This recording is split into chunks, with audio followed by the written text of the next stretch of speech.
Good evening and welcome to Inside Jefferson Football, your weekly look inside the Jaguar football program. My name is Josh Powers. Coming up on this edition of Inside Jefferson Football, we'll talk to the head coach, Tim Carlson, about last week's game against Hastings and a look ahead to their final road test of the year coming up tomorrow night for the Jaguars. We'll also speak to a couple of the juniors in the players segment in Frank Arth and Robbie Traylor. And head coach of the boys hockey team, Mike Terwilliger, will stop by to preview the upcoming season. But first, the head coach, Tim Carlson, and coach, a tough one against a very good Hastings opponent. They're number 2 in your section for a reason. They're much improved from a year ago. You stuck with them early, but it was a game where you needed to not make a lot of mistakes to be in it at the end, and there were a couple of plays that made that happen for the opponent in their win on Friday night. Yeah, first of all, again, a lot of credit to Hastings. This is a good team. They've had a good year. They're big, they're fast, they're physical. So they're a good team. We know them pretty well. We scrimmaged them in the fall, so we knew them pretty well. And we know the teams know each other. But you're right, we missed opportunities towards the end of the first half. It's 21-7. We're down there. We turn it over in the end zone. They have just enough time to get a late field goal. So instead of 21-14, basically, game could go any direction. We're down 24-7 instead, and that was kind of deflating. And we often talked here about special teams, and we kind of preach it and emphasize it and practice it. In the end, no one's perfect. Mistakes were made, and that area really hurt us, I think, 3 times in the game. And so we work to get better at it and move on and get ready for Chanhassen. And they have some good players who made some good plays, as we certainly saw on that game on Thursday night. Let's take a look at the highlights here, because, Coach, you had a number of chances to be in this game toward the second half. Early in the game, you used some wide receiver end arounds to really stretch them out, and that was successful for you. Yeah, this is Austin Krupp. We went to really putting in more jet sweep into our game plan. There's things off of that we can do. It tries to keep the defense more honest. We had some great blocking. Aiden Bertrand blocked really well as the lead running back on that. And Austin's got good speed. So that worked well for us. Again, we can use that just kind of what we call as eye candy sometimes too. And we can play action pass off of that. So setting that up will hopefully help us down the road, but it worked pretty well early in the game. Yeah, it was a long opening drive. I think it was something like 15, 16 plays, and you're able to pay it off. Down at the goal line here, you get Aiden in as you ran that jet action to kind of stretch them out, and here you're able to crease them up the middle for the touchdown. Yeah, just a little belly. He's going right off the tackle, and he goes in untouched. It was a great drive, and that's after I think they got 1 first down, then we got a 3 and out after that, got the ball back, went right down the field and drive, and it was a great way to start the game. Defensively, we played well that first drive, and offensively, again, like you said, it was a long drive, went right down there. Few passes mixed in. Blake Mamalakis makes a great catch that first drive. Austin and Aiden and so on. So things were clicking. We just got to keep that pace. We got to keep that mindset of attack. And a few mistakes we got kind of a little few setbacks, and kids got down a little bit, and you can't do that. You always have to be in that attack mode and go get them. Things continue to move nicely for you offensively, especially through the air, which you've done all season. Nate Habermassi kind of made a play like this a couple weeks ago. Coach, he's going to just pluck this one from about 15 feet in the air, and he's going to run a bit after he catches it. Yeah, it's just a slant, I think it was a call, and it's the second window. Tyson Schultz was that quarterback there. He hits him in the second window, and I'd like to say the ball was a little high, but I don't know if that's possible with Nate.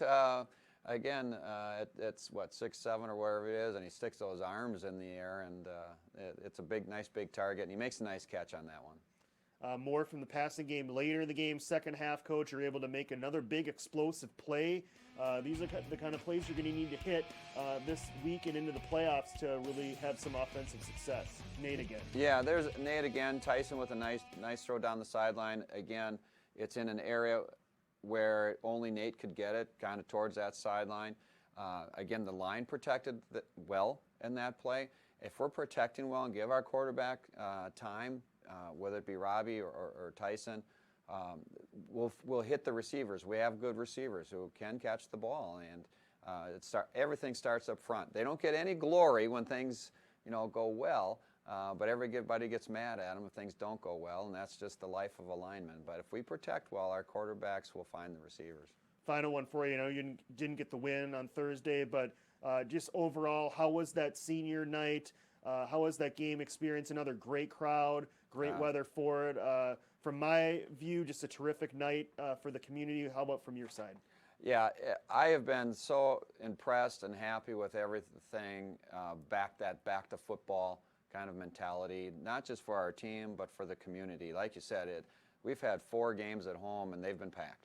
And they're community events, and that's how we want them. We want the community out there. We wish we could have put a win on the board, but it was a great senior night. These kids who played an awful lot of football together growing up got to kind of cherish one more game together. Hopefully, it looks like we'll get one more home game, which would be awesome. But I always feel very happy for those kids as they get to wrap their career at home up. And a lot of seniors put in a lot of time, and we appreciate everything they've done for our program. Well, we'll talk about those playoff possibilities for you, Coach, and another very tough opponent when we talk about Chanhassen in the final segment, all right? All right. All right, that's head coach Tim Carlson. Coming up next, it's the player segment. A couple of the juniors drop by, Robbie Traylor and Frank Arth. That's when Inside Jefferson football continues.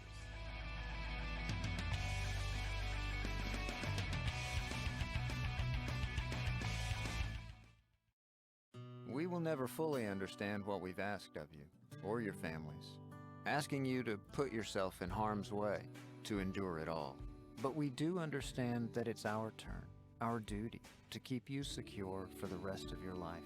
Wounded Warrior Project long-term support programs help our most severely ill or injured veterans live independently, at no cost, for life, so that they might stand at ease. Join us at findwwp.org.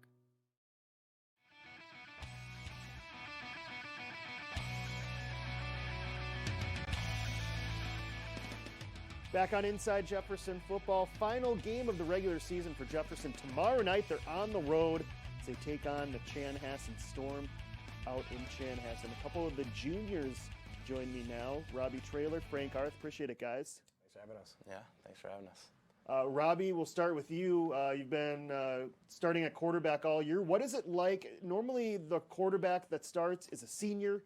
What is it like to start at that huge key position as only a junior? Not many people get to do that, especially in Jefferson's past. Well, when I was a sophomore, I played B squad completely, and then this year, there was an open competition for the job, and I started versus Chaska, and it's a little nerve-wracking to start out, but I've gotten used to it by now, and it's pretty fun. Frank, what about you? You're also a junior, not the starting quarterback, but you've been starting and playing regularly and making some big plays. What is that like coming in as a underclassman, only 11th grade, but making a big impact? I think kind of same thing. I played B squad last year. Same deal where it's just open spots. I just had to work for my spot, and yeah, it's great playing varsity football. It's a fun time. You kind of got on everyone's radar, at least my radar, when I was watching back the games when you had that big pick 6 earlier this year. So walk us through that play, and how did it feel to get into that end zone to get your first varsity touchdown? It all happened pretty fast, but yeah, I kind of put myself in the right spot for it to happen. The ball kind of fell in the right place. Ran in. It was kind of a surreal moment. Didn't really know how to react, honestly, but it was a good memory. Robbie, how about you? I don't remember the play specifically, but you've had several touchdown throws this year. Walk us back to that first touchdown that you threw this year. What was that moment like, knowing that you threw a varsity touchdown? Well, we were down, I think, 13-0 or 12-0 at that point, and we had a couple of good drives, and we just hadn't finished it, and it was like, I think, 4th and 4 maybe, and I had my guy, Daniel Freitag, and I looked at him, I just tossed it up, and he got it. And then the crowd went, student section went crazy, and it was good it was crazy, yeah. I know we have some great receivers this year, but certainly it would be nice to still have Daniel. Yeah, it would. Daniel playing. What does he bring from an athletic standpoint? Well, he's just a really good athlete, and he commands other teams to watch him at all times. So if they play him in single coverage, you can pretty much toss it up. So they pretty much have to double cover him, and if they don't, you can throw to other open guys. And, he's just a good athlete, knows his job, and always does the right thing. So.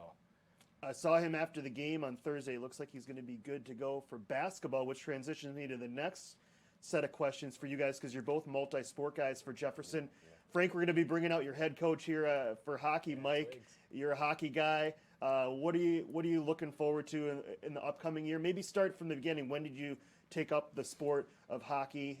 And second part, what are you looking forward to this upcoming year? Yeah, I started playing when I was like 4 or 5 years old. Pretty young. I was kind of introduced it through my older brother, and I always would go to the games and want to just play out there. So as soon as I was of age to play, that was like the first thing I wanted to do. Was like, I want to play hockey, But I've been playing it for a couple of years for sure. But yeah, going this year, I just want to do the same thing. It's open spots. There's 13 seniors that left. A lot of spots to claim. So I kind of want to, work my butt off and get a spot. How about you, Robbie? You don't play hockey, but you play a spring sport, baseball. So how long have you been playing baseball, and what does that upcoming season look like for the Jaguars? Pretty much ever since I could pick up a bat, I've been playing baseball, and, it looks good. We got same thing with hockey, a lot of seniors gone, so a lot of spots open, but, we're just going to get better as the season goes on, I think. Final one for each of you. Frank, we'll start with you. Not to look ahead too far, but you guys are going to be seniors next year. You're going to be one of the experienced guys, probably leaders that are going to be asked. So as you start to turn the page a little bit and may almost get a full season under your belt, what do you think that experience is going to be like next year when you're going to be counted on to be those team leaders? Well, yeah, I think for sure having a year of varsity experience under your belt is really important to, help out the younger guys, the sophomores this year. I mean, even this year, I've been, we've had a lot of sophomores playing up, so I've been trying to take guys under my wing. Even though this is only my second year of football too, I'm still pretty new to things. But yeah, I think going into next year will be very exciting. Being a senior season, it's gonna be a great time. How about you, Robbie? Yeah, I mean, I'd say the same thing. Like, it'll be great being a senior, but it'll also be like an important role. Like, not just in the locker room, on the field, showing guys how to do things, making sure everyone's doing their job, that kind of stuff. It's more important when you're a senior because it's your last go around. So. All right, guys. Well, best of luck against Chanhassen. Hopefully you can get that last home game. Hopefully it's not the last home game, but good luck tomorrow night, okay? Thank you so much. Thanks for having us. All right, coming up next, we'll chat with head coach for the hockey team, Mike Terwilliger. He'll stop by when Inside Jefferson football continues.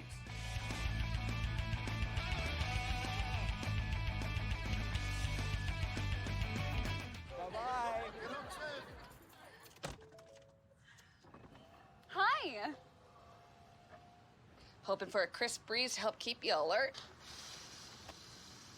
Oh, he took a sip of water too. That'll probably help. You were probably going to turn down the radio too, so you could focus, right? Probably okay isn't okay. Right? If you see a warning sign, stop and call a cab, a car, or a friend. I think the water line is what really drove it home. I blew on him.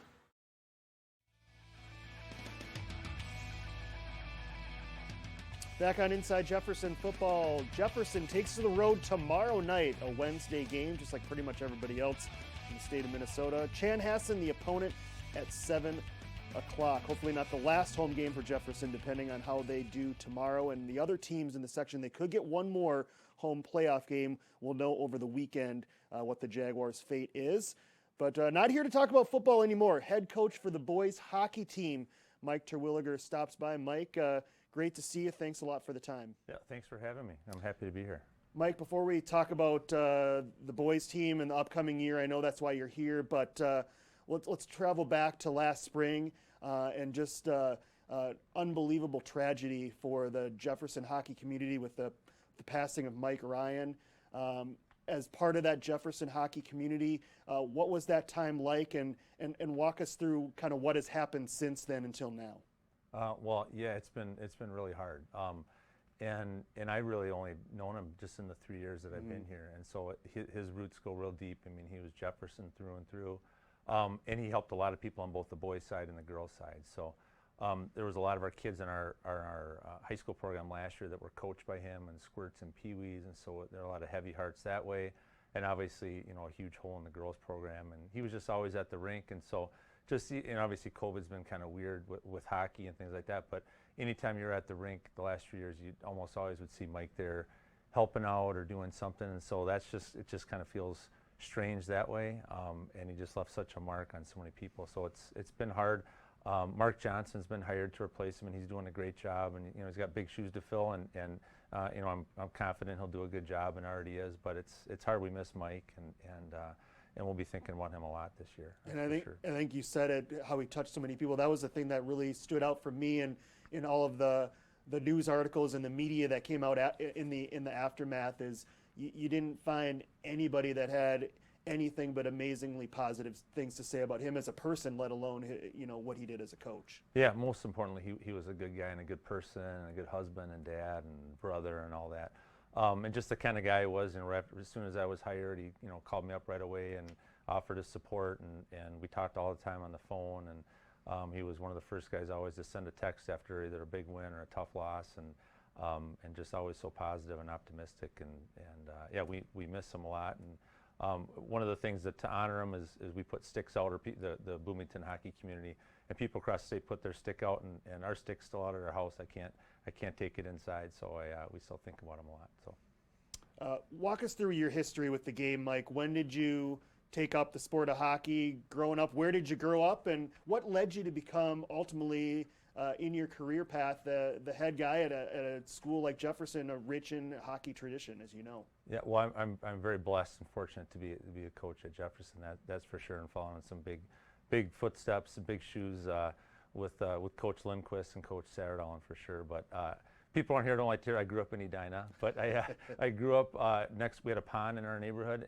and I could walk about a block to a hockey rink. And my dad was from South Dakota, and my mom grew up on a farm, so they didn't know if you blow up a puck or if you shoot it or what you do, which was kind of nice. So they just made sure I had fun and worked hard. But when I was little, I just lived at the outdoor rink and was fortunate. I had a lot of really good coaches. I can remember every one of my youth coaches growing up, and had a pretty big band of buddies, and we just played hockey all the time, whether it was in gym or on the playground or in the neighborhood, and kind of grew up that way, and just fueled my love for hockey. And then I think when I was in college, I was playing hockey, but I assisted on a few teams in the town where the college was, and I loved it. And so as soon as I got out of college, I knew I wanted to help out, and I just loved coaching ever since. And so I've been coaching now. It's getting to be a long time now, about 30 years. Yeah, so now I'm starting to sound old myself, but yeah, but it all kind of started, I think, with just a love of hockey with my friends and skating at the outdoor rink and on a pond. When you got the call to be the Jaguar head coach, what were some of the things? Obviously, you said yes. That's why you're wearing that shirt right now, and you've been behind the bench for now 4 years. But what are some things that went through your mind that kind of made for sure that answer be a yes, that you wanted to be the Jaguar head coach? Well, I think it was a really unique opportunity. One of the things in my day job that I do is I work a lot with hockey associations, and so Bloomington, the community of Bloomington and the hockey board at the youth association was really excited to partner with the high school coach. So that was in place, which was very appealing.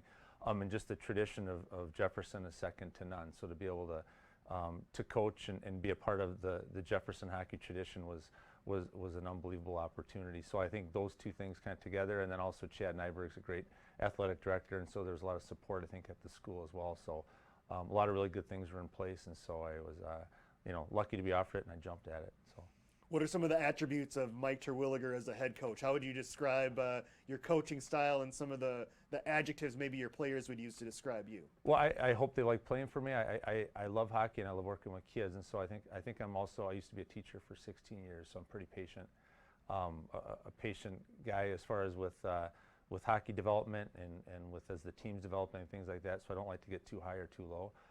The coaches that I played for were always kind of like playing the long game, and so we wouldn't get too bent out of shape if we had a bad shift or a bad period. And by and large, I had really positive coaches growing up too, so I try to be really positive and patient. And we want the kids to love to come to the rink. I still love coming to the rink at age 50, and I want the kids to want to bust down that door every day they come to the rink. So. All right, so give us a sneak preview of the Jaguars in 2021, 2022. What does the team look like? Maybe what do you think some of the strengths of the team are, and what do you think maybe, I know it's early, you haven't started any games yet, but maybe some of the opportunities that this team has to learn and grow from that standpoint. Yeah, well, we were lucky to get pretty much all our games in last year with COVID, right. But we had 13 seniors, which was a blast. So that obviously means there's a lot of opportunity this year and a lot of spots open. We have got a great goaltender coming back, and Luke Swanson. We've got great captains, and Nick Hatton is our captain, and Sam Law and A.J. Wong are the assistant captains. And so we've got great leadership. We've got a great goaltender.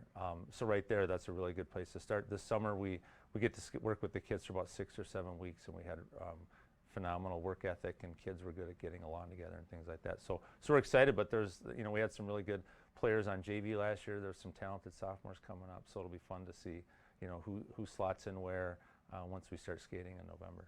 Just a couple of weeks, right? Give us when is that first game and who's that opponent? The day after Thanksgiving, we play Eastview at home, and then we come back the next Tuesday on the 30th against Orono. So we start out, and I think 6 of our first 7 games are at home, which will be really nice with an inexperienced team to have a little home cooking. Last year, most of our games at the start of the year were outside of Bloomington Ice Garden, which was fine, but it'd be kind of nice to start with some home games this year. Hopefully a few more fans in the building as well. We've seen how Absolutely, that has helped the football team.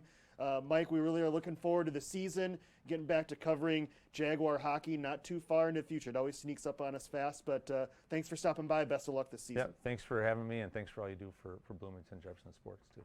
All right, that's head hockey coach Mike Terwilliger. On the other side of this break, we talked to the head football coach, Tim Carlson, about their regular season finale against Chanhassen.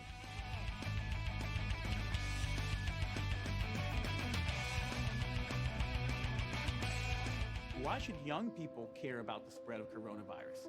Well, we know that people with underlying medical conditions over the age of 60 are at highest risk, but they've got to get it from somebody. So we're asking everyone to be selfless for others so that we can protect those who are most susceptible. Not going to bars, not going to restaurants. It all just means physical separation so that you have a space between you and others. For more information on how you can social distance, please go to coronavirus.gov.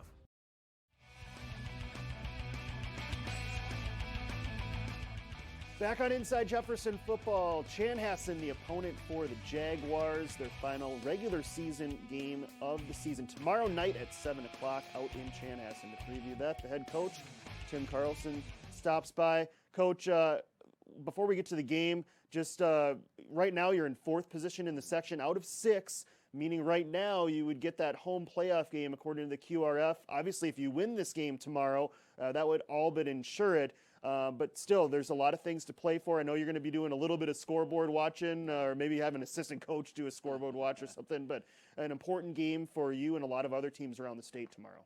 Yeah, it's, you're at a spot. You want to look forward to the playoffs. You truly do. And, some of the coaching-wise, we've done some pre-scouting of possible upcoming opponents.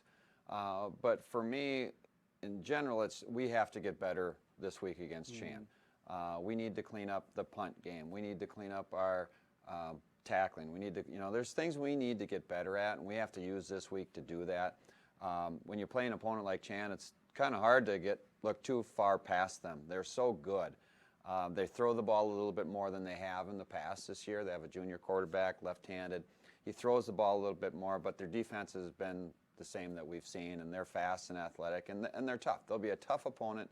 And they're always fun to play because they're so well coached, they're disciplined, and we like playing the tough teams. If you want to be good, you have to play tough teams, and that's who that we have next. But yeah, like we said earlier, we're hoping to get another home game out of it, and we're kind of looking at who we might play. And before I go any farther, I got chewed out. Robbie chewed me out as soon as he came off. It was his throw, the second one. I think I said Tyson. My apologies to Robbie.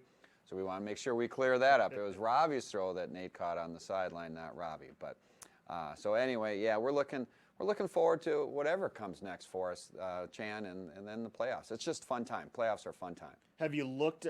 It's pretty much, when you look at all the rankings, Apple Valley probably going to be that opponent, whether it's at Bloomington Stadium or in Apple Valley. If the Eagles were to win tomorrow, that might flip-flop. But have you looked ahead to them at all? Obviously, you've played them earlier in the year, so maybe not from that perspective. But obviously, there's a more important game than the one tomorrow in the playoffs. Have you had a chance to sneak ahead to that one at all? Apple Valley is one of 3 teams where everything's done on what's called Huddle. It's an online film system. And so I've had late nights and so on, stacking kind of film from Apple Valley, St. Thomas, and so on, kind of looking at kind of pre-scouting and getting some things done. So we're because time is short. Right. You know, once you get Wednesday night, then we come right back Thursday morning. The kids will do yoga Thursday morning, and then we do a film session. Coaches will kind of plan, and then we're off and running Friday and Saturday morning. I love those Friday, Saturday mornings over MEA practices. It's just fun. It's football time. Our scout kids will play Scout Bowl 2 Saturday morning, where some of the kids been on scout team all year, get to play for a little trophy, and so we're going to have fun with it. It's a great time of year. Looking back on it as a coach, it's always my favorite, and I hope the players enjoy it as well. The weather forecast tomorrow does not look great. What have you done, or is there anything that you will do to prepare for that possible rain that at this point, as we get closer and closer, looks almost like it's going to happen? You know, it's funny. We've had we're in week 8, about 8 weeks of perfect practice weather, but we've played in the rain twice already going in. So, nothing special. Just bring stuff to help try and keep kids and the balls more dry than typical, and we'll talk with the officials about rotating footballs the best we can. But we've had some good practice already. We've played in some heavy rain already this year, and again, we'll keep pounding on the door, try to pound that rock down the field against a good Chanhassen team. Last one for you, a couple of keys to having the type of game that you want to have tomorrow. Yeah, offensively, establish the run. Now, that could be, doesn't mean we have to be necessarily 50-50, but if we get some of those chunk runs, whether it be with the jet motion and coming back with a zone, some dives and so on, if we can establish the run, that'll open up the passing game for us, the play action stuff, the quick game. There are some things that we like to do against Shan and have been successful in the past with them. Defensively, again, they're throwing more, which is a little bit different, but we have to stop the run first, get them into long down situations where it puts more pressure on a junior quarterback. Special teams wise, we just have to be better all the way around this week than where we were a week ago. If we can create some turnovers, boy, I'm getting a lot of keys, aren't I? If we can get some turnovers. Just script the whole game out. Yeah, I know. But creating turnovers, we need to be on the positive side of that. We need to be on the positive side of the turnovers to play a team like Chanhassen and have success. Yeah, we'll take the very good team, a lot of things to beat a quality team, as you know. Best of luck tomorrow night. Coach will be rooting for you, and we'll check to where those section seeds come out over the weekend, all right? Sounds good. All right, that's head coach Tim Carlson. Again, the Jaguars take to the road to play Chanhassen regular season finale tomorrow night at 7 o'clock. That'll wrap it up for this edition of Inside Jefferson Football. For our entire crew, this is Josh Powers saying good night from our studios.